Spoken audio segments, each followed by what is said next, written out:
There is a quiet group of people who are constantly made to feel like something is wrong with them. They cancel plans and feel relief instead of regret.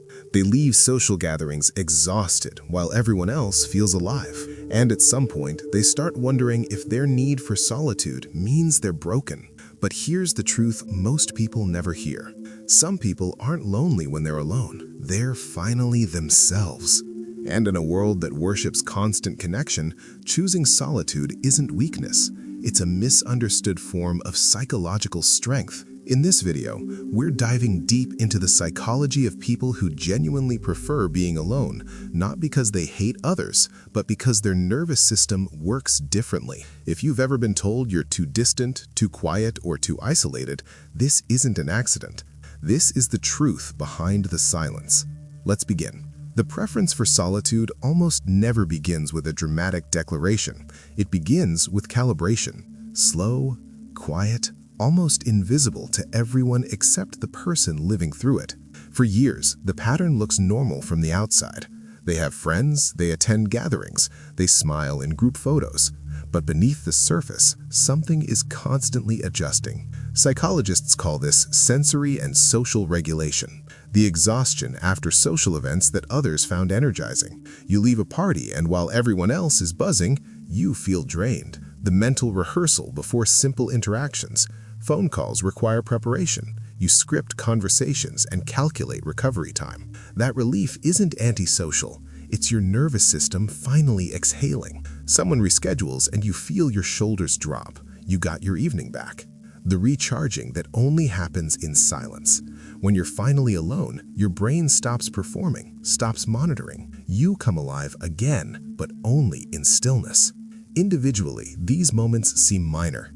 Together, they become a psychological pattern. Your body knows before your mind does. You feel the energy drain. You crave the reset.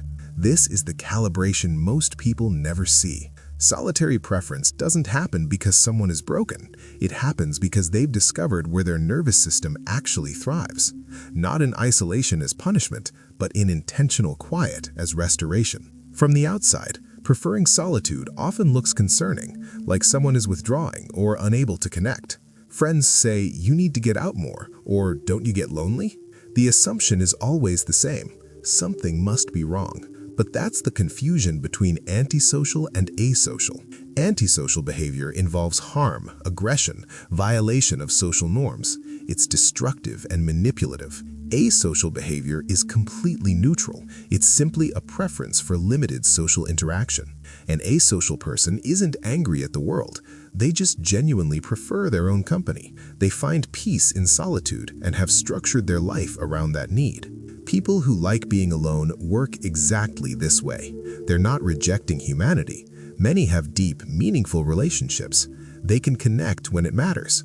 But they need those interactions in smaller doses, with longer gaps in between. To concerned friends, it feels like withdrawal. What they're really saying is, "This is where I don't have to perform." The preference looks problematic only because society has confused self-sufficiency with suffering. We've built a culture that equates constant connection with mental health, so when someone actively chooses solitude, it breaks the script. But here's the truth. Solitary preference is rarely about rejection. It's about energy management, authenticity, and knowing what your mind actually needs. Long before someone chooses solitude, their nervous system has already been wired with a specific architecture. This isn't a choice. It's temperament, the fundamental design of how their brain interacts with the world. There is the introvert, the person whose energy flows inward. Social interaction actively depletes them. Every conversation draws from a limited internal battery that only recharges in quiet. Introverts aren't shy. Shyness is fear of judgment. Introversion is about where you get energy. An introvert can be confident and charismatic in social settings, but afterward, they need to retreat. Their purpose isn't avoidance, it's restoration. Then there is the highly sensitive person, or HSP, about 15 to 20% of the population. These are people whose nervous systems process stimuli more deeply. They notice subtleties others miss. The shift in someone's tone, the emotional undercurrents in a room. For HSPs, crowded spaces aren't just uncomfortable, they're overwhelming. Their system gets flooded. So they withdraw not because they dislike people, but because their nervous system needs a break from processing everything so deeply. They're not fragile, they're perceptive. And then there is the schizoid temperament, genuine indifference to social connection, not loneliness, but actual contentment in solitude. People with schizoid traits don't feel the pull toward relationships that most humans do. Their emotional life is rich, but it happens internally. They don't need external validation or shared experiences to feel fulfilled. They're not cold, they're self-contained. None of these types indicate dysfunction. They create patterns of self-awareness, depth, and independence. And when someone honors this wiring instead of fighting it, the world reacts. It questions, it worries, because in a culture that equates connection with health, choosing solitude becomes rebellion. For many, preferring to be alone isn't about avoiding people. It's about respecting the design they were born with. For people who prefer solitude, alone time provides something essential that constant company cannot. Psychologists call it creative and cognitive restoration, the mental space required for deep thought and clarity. When you're with others, part of your brain is always engaged in social monitoring, reading expressions, adjusting tone, managing conversation flow. It's automatic and exhausting. Solitude removes that burden entirely. There's no one to perform for, no one to explain yourself to. In that space, creativity flourishes. Studies show that the brain's default mode network, responsible for self-reflection and complex problem-solving, activates most strongly when we're alone.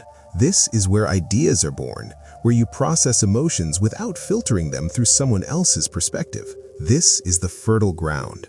You keep returning to solitude, and every time something grows. An idea takes shape, a decision becomes clear. You remember what you actually want. Most people don't seek solitude because they hate connection. They seek it because solitude offers something connection never can: unfiltered access to themselves. Because constant company, even loving company, eventually becomes self-abandonment if you never get time alone with your own mind. Solitude untangles that, and for people wired to need it, that's not loneliness. That's finally being alone with yourself without it feeling like loss. If solitude seems healthy, the question remains, when does it tip into something harmful? The answer lies in one distinction: choice versus compulsion. Healthy solitude is something you move toward. Unhealthy isolation is something you're trapped in. Healthy solitude has specific markers. You feel energized afterward, not depleted. You can still connect when you want to. Your solitude is restorative, not escapist. You're managing stimulation, not hiding from intimacy. But unhealthy isolation feels different. You're isolating because of fear, shame, or depression. You're avoiding connection even when you crave it. You're using solitude to hide from pain, not process it. You feel trapped in your aloneness. Are you choosing solitude to find peace, or hiding in it to disappear? Many people who prefer solitude still value deep relationships. They have a small circle they trust completely. They're not anti-connection, they're just selective. The question isn't, do you like being alone? It's, does being alone make you more yourself, or does it help you disappear? If solitude is where you find clarity and peace, you're honoring a natural preference. If solitude is where you hide from life, that's when it's worth asking for help. For people who thrive in solitude, the challenge isn't the alone time. It's navigating a world that sees it as something to fix. But you don't need to become more social. You need to build a life where your natural rhythm works for you. That starts with setting boundaries without guilt. No is a complete sentence. You don't owe explanations for protecting your energy. Then there's finding the right dose. Quality over quantity in relationships. What you need are a few deep connections with people who don't take your need for space personally. Research shows that solitary individuals often have fewer relationships but equal or higher satisfaction. Another shift is choosing solitude-friendly work and environments. Remote work, creative fields, nature settings. These aren't luxuries, they're necessities.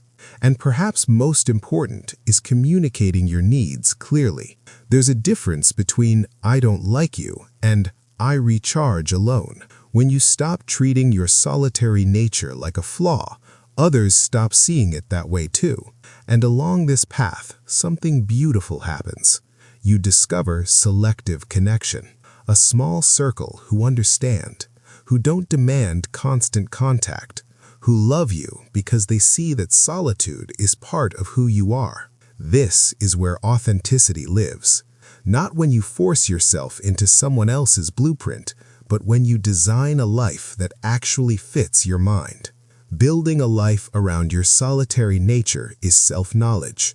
Protecting it is courage.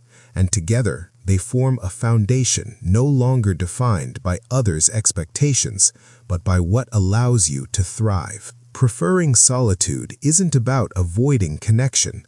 It's about refusing to abandon yourself just to appear normal. Some people connect through constant contact. Others connect through depth, silence, and space. And if this video resonated, you're not drifting away from people. You're returning to yourself. You're allowed to need space. You're allowed to love your own company.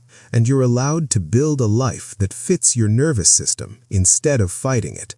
If you felt understood, consider subscribing. This channel explores the quieter truths of human psychology. And if you're comfortable, share your experience below. Someone reading it might finally realize they're not broken. Take care of yourself. Silence, for some minds, is where strength lives.